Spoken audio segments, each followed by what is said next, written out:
Doctor صاحب بات یہ ہے کہ جوانی میں بندے کو نا بیوی کی قدر نہیں ہوتی. جوانی میں بندہ ساری عمر دوستوں کے ساتھ وہیں چلا گیا, ادھر چلا گیا, ادھر چلا گیا, مگر جب 50 سے ابو ہوتا نا تب پھر اس کو مسز کی قدر ہوتی کہ بیوی ہے کیا. بالکل صحیح. بیوی کی قدر ہوتی 50 کے بعد. جیسے عام بندہ نا نارمل, اس کو مٹھائی کی قدر نہیں ہے. جب اس کو شوگر ہو جائے گی نا پھر اس کو مٹھائی کی قدر ہوگی کہ مٹھائی کیا ہے. بالکل صحیح. یہ ایسے ہی ہے. جب پابندیاں لگتی ہیں یا جب دودھ, جب آپ کی چیزیں پھر آپ کی پہنچ سے باہر ہونا شروع ہوتی ہیں, یا ہیلن کیلر کے بقول we know the very of thing when we are deprived of them. وقت گزرنے کے ساتھ ساتھ واقعی یہ محبت میچور ہو جاتی ہے, میچور ہوتی ہے. بالکل ایسے اور ہی. پھر واقعی ایک دوسرے کی قدر کرتا ہے بندہ, عزت کرتا ہے, احترام کرتا ہے.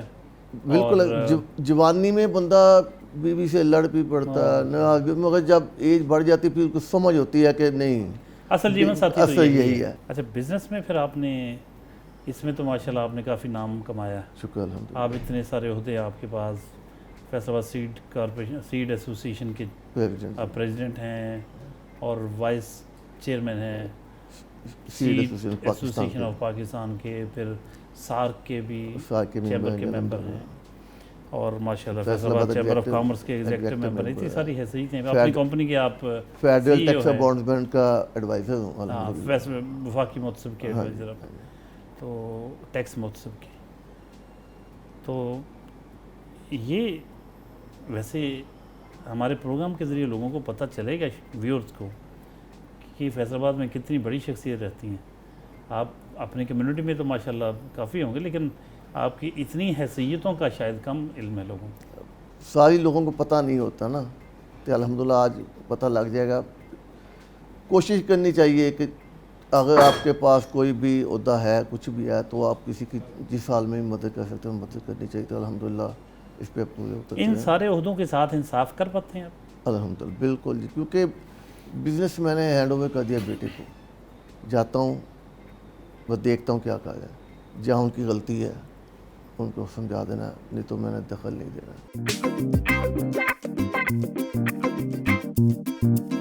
ناشتے کی میز پر ہیں میاں گلزار احمد صاحب ہیں, اور ان کے 2 پوتے موجود ہیں, بہت کیوٹ. اور حاجی صاحب, میاں صاحب جنہیں ہم کہتے ہیں, بعض لوگ حاجی صاحب بھی کہتے ہیں. میاں گلزار صاحب کہتے ہیں کہ میری تو جان ہے یہ. جب گھر واپس آتا ہوں تو منتظر پاتے ہیں وہ ان کو. بیٹیاں دونوں, ان کی شادی ہو چکی ہے, صاحبزادے بزنس سنبھالے ہوئے ہیں, اور ان کا زیادہ وقت پھر گھر میں پوتوں کے ساتھ گزرتا ہے. میاں صاحب فرمائیے, بچوں کے ساتھ کافی رونق لگی رہتی ہے. یہ اللہ کا بڑا شکر ہے جی, رونق ہے ہی بچوں کے ساتھ. گھر ہیں آپ کو اتنی خوشی. اصل میں وہ سیانے کہہ گئے نا جی کہ سود سے زیادہ بیاج اچھا لگتا ہے. اصل سے زیادہ سود اچھا لگتا ہے, بیاج اچھا لگتا ہے. وہی کچھ ہے کہ بچوں, اپنے بچوں سے زیادہ پوتے پوتیاں اچھے لگتے ہیں, اور دوتے جو بھی ہے نا, یہ اب بہت پیارے لگتے ہیں. ان سے زیادہ پیار ہوتا ہے. بیٹے کو تو دیکھتے بھی نہیں, ان سے ملنا ہوتا ہے آ کے, اور ایسے چمٹ جاتے ہیں آ کے. ماشاءاللہ اللہ کی دین ہے جی. اچھا, اپنا نام بتائیں گے؟ میرا نام موسیٰ ہے. موسیٰ, ماشاءاللہ بڑا پیارا نام. موسیٰ کون سی کلاس میں پڑھتے ہیں؟ میں 3 کلاس میں. گڈ. اب میں 3 کلاس میں جانے والا ہوں. اچھا, 3 میں جانے والے ہیں. ہاں, تو دادا ابو کے بارے میں کچھ کہیں گے؟ میرے دادا میرے سے بہت پیار کرتے ہیں. اوہ, ویری گڈ. میرے دادا جی میرے کو پیسے بھی دیتے ہیں. اچھا, آپ کا نام؟ عیسیٰ. عیسیٰ, ماشاءاللہ بڑے پیارے نام دونوں کے. آپ کون سی کلاس میں پڑھتے ہیں؟ KG میں. KG میں. اوہ گڈ. KG میں ہونے والا. اچھا عیسیٰ, یہ بتائیں کہ دادا ابو کیسے ہیں؟ ابو زیادہ پیار کرتے ہیں یا دادا ابو؟ دادا جی. دادا جی تو بہت کرتے ہوں گے نا. دادا جی پیسے بھی دیتے ہیں. میاں صاحب, تھوڑا سا کھانے پینے کی عادات کے بارے میں بتائیے. کیسا, کتنے بجے دن کا آغاز کتنے بجے ہو جاتا ہے؟ ڈاکٹر صاحب شکر الحمدللہ, دن کا آغاز ہوتا ہے جی میرا صبح 3 بجے کی. صبح اٹھے, تہجد پڑھنی ہے, تلاوت کرنی ہے. اس کے بعد اذان ہو گئی, پھر مسجد چل گئے, 5 نماز ادا کرنی ہے. پھر کچھ دوست ہیں ساتھ میں نمازی جن کے ساتھ پھر گراؤنڈ میں واک کرنی ہے, واک کر کے پھر گھر آنا ہے اور پھر ایک آدھ سیب کھانا ہے, تھوڑی دیر بات گپ شپ کرنی ہے, پھر لیٹ جانا ہے. بڑے ڈائٹ کانشیس ہیں آپ. ڈائٹ دیکھیں صبح سیب تو کھانا واک کے بعد تو ویسے ہی کھانا چاہیے, اس کے بعد ناشتے کا ٹائم ہو جاتا ہے. ناشتے میں میری الحمدللہ روٹین ہے کہ میں نے 2 ابلے انڈے لینے ہیں, 3 کھجور لینی ہے اور 2 اخروٹ اور 1 دودھ کا گلاس لینا ہے ہلدی ڈال کے, کچی ہلدی ڈال کے. یہ میرا ناشتہ ہے.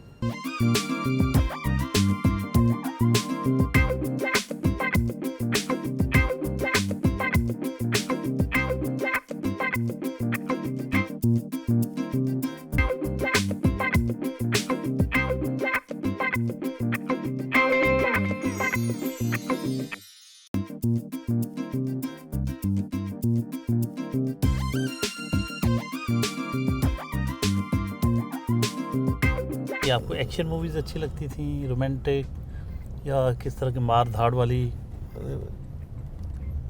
پنجابی فلمیں تھیں جی, پنجابی مار داڑ والی دیکھتے تھے جا کے. سلطان رائی کی فلمیں دیکھ لی. سلطان رائی ان دنوں چھائے ہوئے ہاں تھے, چھائے ہوئے اچھے لگتے تھے. ہاں اچھے لگتے تھے. وہ ظلم کے خلاف لڑتا تھا نا, تو لگتا تھا کہ کتھارسس بھی ہوتا ہے بندے کا. تو گانا کوئی ان فلموں میں اس دور میں جو آپ کو اچھا لگتا ہو, کوئی یاد ہے؟ کوئی یاد نہیں. اچھا, ہیرو تو آپ نے بتا دیا.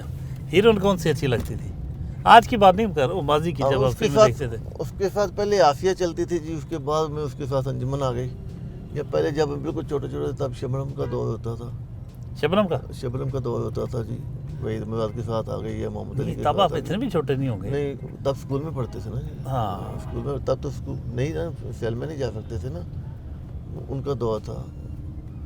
اس کے بعد شبنم تو میں پھر چلے گئی بنگلہ دیش, چھوڑ گئی پاکستان کی انڈسٹری کو. ہاں, شبنم کی فلمیں تو ہم بھی دیکھتے رہے ہیں زمانہ طالب علم میں.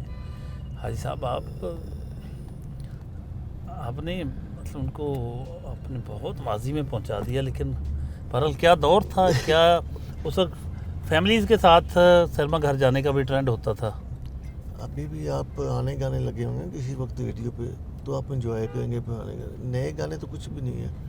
ہاں, اس وقت شاعری پہ فوکس تھا اور میوزک اچھا ہوتا تھا. اس وقت سارا کوالٹی بڑی ہوتی تھی چیزوں میں نا. اب تو خیر وہ ڈسپوزیبل سا دور ہے, اس میں گانے بھی ایسے ہی آ رہے ہیں, چیزیں ایسی چل رہی ہیں. گھر سے نکلتے ہیں نا, کسی گاڑی میں ریڈیو لگا لیتے ہیں فیصل آباد 93, تو اس پہ پرانے گانے, کبھی پنجابی کبھی اردو پاکستانی گانے لگے ہوتے ہیں, اور اچھے کوئی شاعری ہوتی ہے.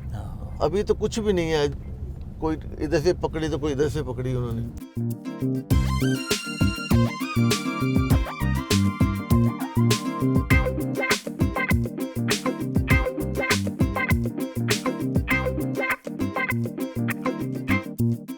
فیصل آباد chamber of commerce and industry کے ایگزیکٹو ممبر ہیں میاں گلزار احمد صاحب. فیصل آباد چیمبر آف کامرس پہنچے ہیں.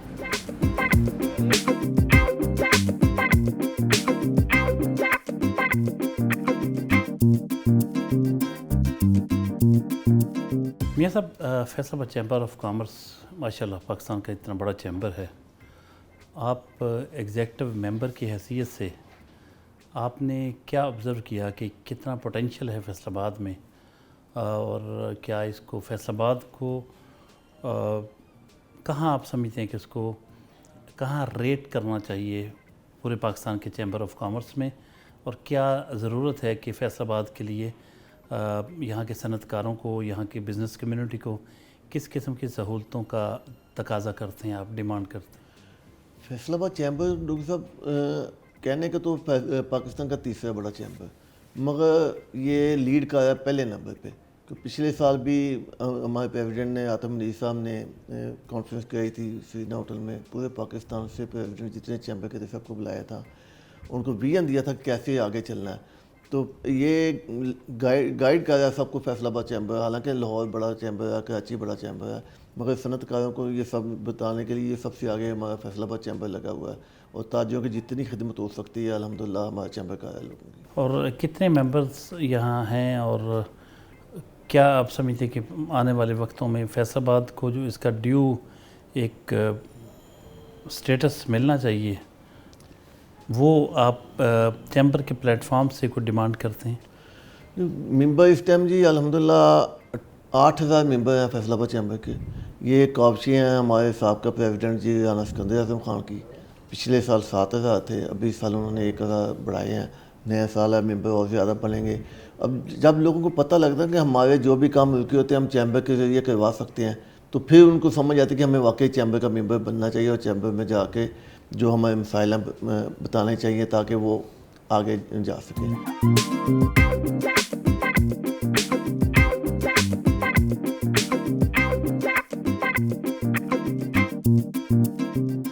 زندگی میں سب سے زیادہ خوشی آپ کو کس وقت محسوس ہوئی؟ سب سے زیادہ خوشی جب میرا پوتا پیدا ہوا جی, تب مجھے سب سے زیادہ خوشی محسوس ہوئی جی. یا جب میں پہلی دفعہ جا کے میں نے خانہ کعبہ دیکھا ہے تب محسوس ہوئی. یہ 2 موقع ہیں جی جب بہت زیادہ خوشی محسوس ہوئی جی. اور اللہ کا شکر ادا کیا کہ جب خانہ کعبہ پہنچ کے بھی یقین نہیں آتا اپنے کو میں یہاں پہ پہنچ گیا ہوں, تو چوٹی کاٹ کے میں کہ اللہ کے گھر میں حاضر ہو گیا ہوں. اللہ نے مجھے بلا لیا یہاں پہ, یہ اللہ کا کرم ہے جی. تب مجھے بہت ساری زندگی جس طرف منہ کر کے بندہ نمازیں پڑھتا ہے, جب اس کعبہ کو اپنے سامنے دیکھتا ہے یا اپنے آپ کو وہاں پاتا ہے تو بہت. میں نے الحمدللہ ایک سجدہ ایسا کیا کہ میرے اور کعبے کے درمیان میں 1 انچ کا بھی فرق نہیں تھا. میں سجدہ کر رہا تھا, میں ساتھ جو ہے کعبہ کو لگ رہا تھا ساتھ میں. ماشاء اللہ وہ لمحہ دوبارہ مجھے نہیں آیا کہ وہ حتیم میں جا کے نفل پڑھے تھے, باقی باہر میں تو پیچھے کر دیتے ہیں. حتیم میں جو پڑھے تھے وہ بالکل میرا ساتھ کعبے کے ساتھ میں سو رہا تھا جب میں سجدہ کر رہا تھا. انسانی رویوں کو اگر دیکھیں تو کیا چیز آپ کو خوشی دیتی ہے اور کس چیز سے آپ اریٹیٹ ہوتے ہیں؟ دیکھیں, جب بندہ کسی کی کوئی مدد کرتا ہے نا جی, یہ اللہ کا بڑا شکر ہے کہ اللہ نے ہمیں دینے والا ہاتھ بڑھایا ہوا ہے. اور جب آپ کسی ڈیزرونگ کو دیکھتے ہیں, آپ کو پتہ ہوتا کہ یہ بالکل ڈیزرو کر رہا ہے, جب اس کی آپ امداد کرتے ہیں تو اس کے چہرے کے طرف دیکھیں وہ کتنا ممنون ہوتا, اللہ کا شکر ادا کرتا ہے کہ تب بندے کو نا بہت زیادہ خوشی ہوتی ہے کہ میں واقعی کسی کے کام آیا. اسی لیے ڈیزرونگ میں نے 2 لائن کلب جوائن کیا ہوا ہے, روٹری کلب جوائن کیا ہوا ہے. وہاں بھی الحمدللہ جہاں جیسی جس کی خدمت ہو سکتی ہے ہم کرتے ہیں وہاں.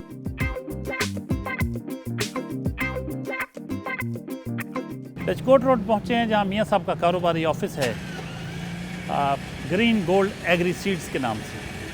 آئیے آپ کو دکھائیں.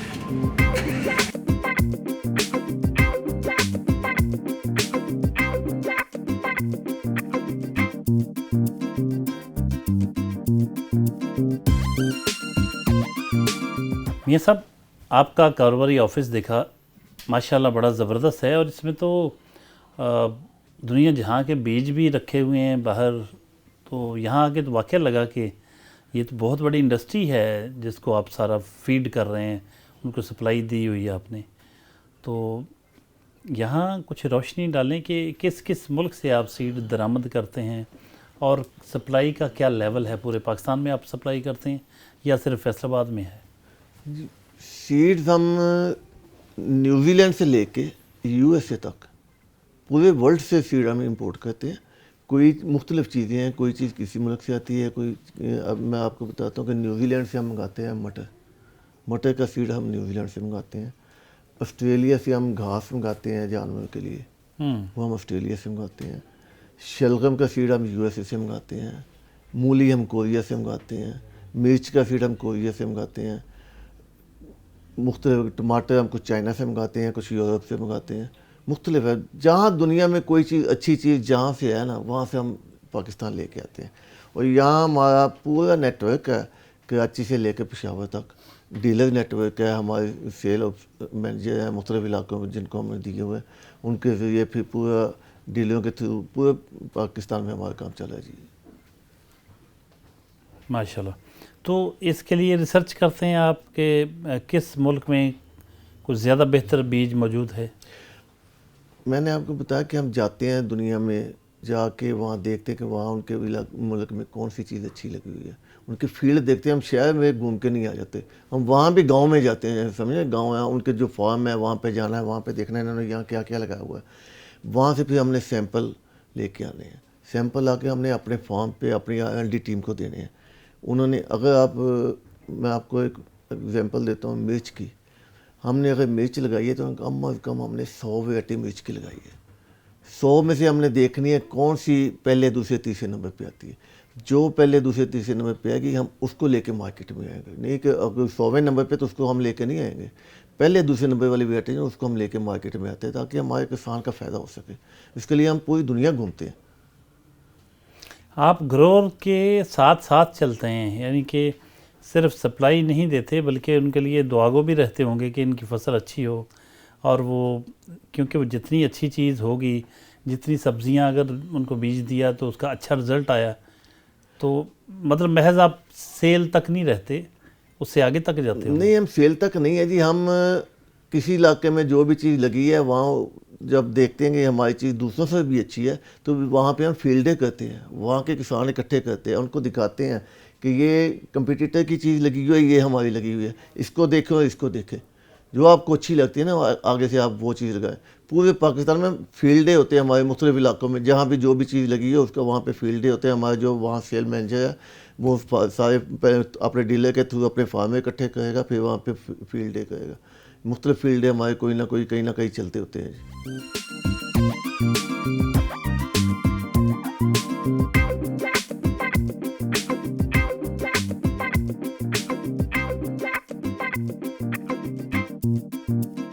بظاہر جب ہم آئے سیڈ کارپوریشن یا سیڈ ایسوسیشن کے آفس تو ہم یہ سمجھتے تھے کہ شاید کوئی معمولی قسم کا ایک ایسا آفس ہوگا جس میں کوئی چھوٹا موٹا کاروبار چھوٹا موٹا جو ہوتا ہے اس کے بس مختصر سا آفس ہوگا. لیکن یہاں آ کے محسوس ہوا کہ یہ بہت بڑی آرگنائزیشن ہے اور ملک گیر ان کا سیٹ اپ ہے اور انٹرنیشنلی ڈیل کرتے ہیں یہ. اور اس وقت جو میٹنگ کے مناظر آپ دیکھ رہے ہیں اس میں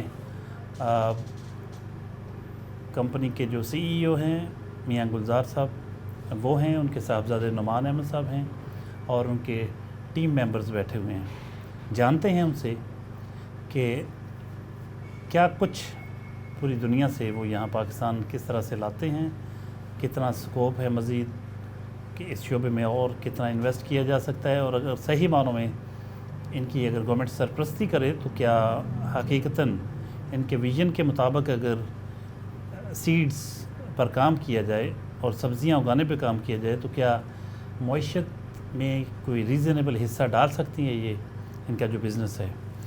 حاجی صاحب, آپ سے بہت سی گفتگو ہوئی تو نعمان صاحب سے ہم جانتے ہیں آپ کہ وہ پورا سیٹ اپ کیسے چلاتے ہیں. ان کی ٹیم جو ہے اس میں کوئی ریسرچ کا, کوئی ریسرچ اینڈ ڈیولپمنٹ کا بھی کوئی شعبہ ہے. نعمان صاحب آپ سے جانیں گے. سیڈ نو ڈاؤٹ یہ ایک پوری انڈسٹری ہے اور اس میں ہم لوگ نیشن کو سرو کر رہے ہیں.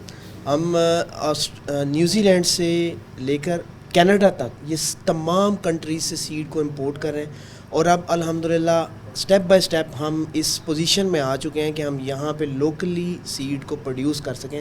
کہ جس طرح اکنامکل کرائسس بڑھ چکے ہیں تو اس کو جو ہے پرائسز کو کمپیئر کرنے کے لیے ہم نے یہاں پہ بڑی محنت کی. آپ سے ناشتے کی میز پہ صبح ملاقات نہیں ہو سکی, تو پہلے تو جو آج کی ہماری مین پرسنالٹی جن کے ساتھ پروگرام ہے آپ کے والد صاحب میاں گلزار صاحب, ان کے بارے میں آپ کے تاثرات جاننا چاہوں گا کہ بحیثیت فادر ان کا رویہ کس قسم کا ہوتا ہے اور آپ کے ویوز کیا ہیں ان کے. He is really a very polite and humbled person, اور I am blessed to have him as my father.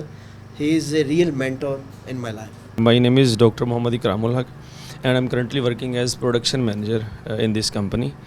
اور اگر بریفلی میں ایکسپلین کروں اس پروڈکشن کے پورے ڈپارٹمنٹ کو, تو جتنا بھی seed from all over the world ہم امپورٹ کرتے ہیں وہ ہم اس طرح نہیں ہے کہ ہم نے یہاں کنٹری سے سیڈ پکڑا اور پکڑ کے ہم نے فارمرز کو ڈلیور کر دیا. الحمدللہ ہمارے پاس مور دین 100 ایکڑس پہ ہمارا ریسرچ اینڈ ڈیولپمنٹ کا فارم ہے, وہاں پہ ہم کنٹینیوس 2 سال کے لیے ایک ورائٹی کی ٹیسٹنگ کرتے ہیں. اس کے بعد ٹیسٹنگ کے بعد ہم اس ورائٹی کو کمرشل کرنے سے پہلے پورے پاکستان میں اس کے ٹرائلز لگاتے ہیں, اور ان ٹرائلز کی بیسس پہ جو ہمارے پاس ریزلٹس آتے ہیں, ٹھیک ہے, ان ریزلٹس کی بیس پہ ہم آگے ورائٹیز جو ہے نا فارمر تک پہنچاتے ہیں. My name is Fatma. I am the admin in Green Gold Agri Seed. Actual میں میری جو جے ڈی ایس میں ہے وہ ہے یہ کہ ایز ایڈمن میں یہاں پہ آفس کو جو ہے اس کی مینجمنٹ جو بھی ہے سارا آفس کا کنٹرول, اس کی الگ بلڈنگ کی کنسٹرکشن اور آل دا ڈپارٹمنٹس ہیں وہ مطلب آلموسٹ میرے انڈر آتے ہیں کہ لائک اس میں کسی بھی چیز کی لائک ان کو ضرورت ہے تو وہ میں ایز ایڈمن جو ہے ان کو پرووائڈ کرتی ہوں. تو green gold agri seed according to اگر ان کی سیڈ پروڈکشن کو دیکھا جائے تو انٹرنیشنلی ڈیل کر رہی ہے اور پاکستان میں ایک فائنسٹ کمپنی ہے. My fair name is Sana Shehbaz and I am working here as an accountant. اور میرا کام یہاں پہ ہے اکاؤنٹنٹ, مطلب سیل انوائس سے لے کے آرڈر کے جتنا بھی اس کی ٹرانزیکشن وغیرہ ہوتی ہے, لیجر کو میٹ کرنا اور ٹرانزیکشن وغیرہ کو سب کو دیکھنا اور بینک اسٹیٹمنٹس وغیرہ دیکھنا اور سارے اکاؤنٹس کو میں ڈیل کرتی ہوں یہاں پہ. میرا نام لاریب اجاز ہے. میں یہاں پہ as a human resources manager اپنی جو فرائض ہیں وہ سر انجام دیتی ہوں. میرا کام امپلائیز اور ہیڈ کے درمیان ایک برج کا کام کرنا ہے. اور اگر گرین گولڈ کی بات کروں تو گرین گولڈ ایگریکلچر میں ایک ایسا سیکٹر ہے جو کہ پاکستان میں بہترین سیڈ کی کوالٹی کے لیے کوشش کر رہا ہے اور کبھی بھی سیڈ کوالٹی پہ کمپرومائز نہیں کرتا. آئی ایم ڈاکٹر محمد کامران. میں یہاں پہ ڈیولپمنٹ مینیجر ہوں. جو سسٹینیبل ڈیولپمنٹ گول ہیں یونائٹڈ نیشن کے, اس میں جو موسٹ پریورٹی یا ٹاپ آف دا لسٹ ہے وہ زیرو ہنگر ہے. اور زیرو ہنگر جو ہے وہ لنک کرتا ہے فوڈ سیکیورٹی کو, اور فوڈ سیکیورٹی ڈائریکٹلی لنک کرتی ہے سیڈ سیکیورٹی کو. تو الحمدللہ میری جو کمپنی ہے یہ سیڈ سیکیورٹی میں ایک سگنیفیکنٹ رول جو ہے وہ کردار ادا کر رہی ہے. ایون دو ہمارے جتنے بھی سیٹ اپ ہیں جس میں سیڈ امپورٹ ہے یا کمرشل ٹرائلز ہیں اور اس کے علاوہ باقی جتنے بھی ڈپارٹمنٹس ہیں, یہ صرف اس کمپنی میں رہتے ہوئے تو اچھا کام کر ہی رہے ہیں بلکہ یہ دوسری کمپنیز ہیں ان کے لیے بھی ایک مشعل راہ ہے. السلام علیکم. مائی نیم از نوشین کائنات and I am working as a assistant development manager. اور گرین گولڈ میں ہم اس چیز کو میک شیور کرتے ہیں کہ ہم بیسٹ کوالٹی سیڈ فارمر تک پہنچا سکیں. تو اس کے لیے ہمارے پورے پاکستان میں all over the world A S Ms کام کر رہے ہیں جو اس چیز کو میک شیور کرتے ہیں کہ وہ ہمارا جو سیڈ ہے وہ فارمرز تک پہنچا سکیں. میاں صاحب, اسٹاف آپ کا ماشاءاللہ بڑا ہائیلی کوالیفائڈ ہے, کیا کہیں گے آپ کی بظاہر تو نہیں لگتا تھا کہ اتنی بڑی کمپنی ہے آپ کی, لیکن آپ کی کمپنی کو دیکھ کے بڑی خوشی ہوئی, آپ کے اسٹاف سے مل کے بہت خوشی ہوئی. کیا ویژن آپ کا ہوتا ہے اسٹاف ممبرز کے ساتھ جب ملتے ہیں, میٹنگ ہوتی ہے, تو کن چیزوں پہ فوکس ہوتا ہے آپ کا؟ ہمارا فوکس تو یہی ہے کہ ہم دنیا سے جو بھی منگواتے ہیں اچھے سے اچھا منگوائیں. ہمارا مین فوکس یہ ہے کہ جو بھی ہم نے امپورٹ کرنی ہے یا ٹرائل کرنی ہے اس میں سے جو سب سے بیسٹ نکلتا ہے وہ ہم اپنے فارمر تک پہنچائیں. یہی ہمارا مین جو ہے نا فوکس یہی ہے کہ اچھے سے اچھا سیڈ جو ہے نا کسان تک پہنچانا ہے. آپ ٹیم کے بارے میں کیا کہیں گے؟ ٹیم الحمدللہ میری بہت اچھی ہے جی. تو میرا رویہ بھی ان کے ساتھ بچوں جیسا ہی ہے. تو سارے یہ تقریباً جتنے ہیں سارے ابھی یہی ہیں, تو اچھے سے اچھا کام کر رہے ہیں اور کمپنی کو اوپر لے کے جا رہے ہیں.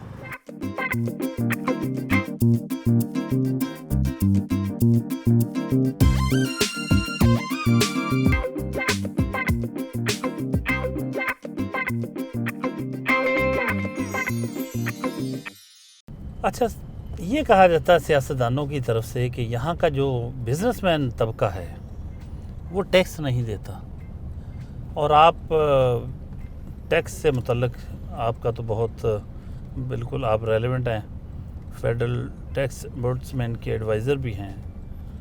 تو آپ کیا کہیں گے, آپ کا کیا تجربہ ہے کہ لوگ ٹیکس دیتے ہیں نہیں دیتے؟ اربوں کھربوں روپیہ لوگوں کے پاس ہے, یا ملک شہری امیر ہیں ملک غریب ہے؟ لیکن جہاں تک بزنس مین کا تعلق ہے نا, جتنا ٹیکس بزنس مین دیتا ہے نا کوئی اور نہیں دیتا. کیونکہ میں اپنی مثال لیتا ہوں, ہم امپورٹ کرتے ہیں, جیسے ہمارا کوئی مال پورٹ پہ پہنچتا ہے ہم اس کا 6% انکم ٹیکس وہیں پہ ادا کرتے ہیں, 6% دیتے ہیں. ٹرن اوور گن لیں, اگر ہم نے